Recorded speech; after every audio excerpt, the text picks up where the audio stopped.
আমি সোমা। ইউটিউবে এটা আমার প্রথম ভিডিও।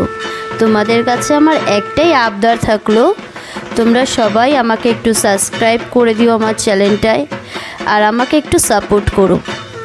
তো শুরু করি। আমি থাকি ছত্তিশগড়ে, বিলাসপুরে।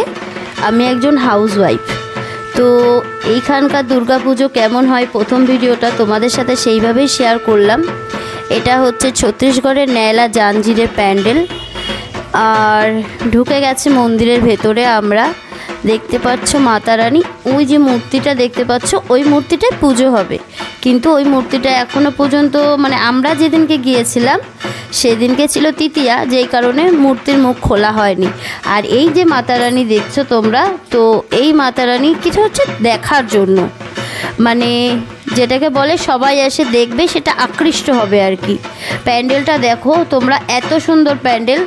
তো আমাদের বিলাসপুরে, আমি তো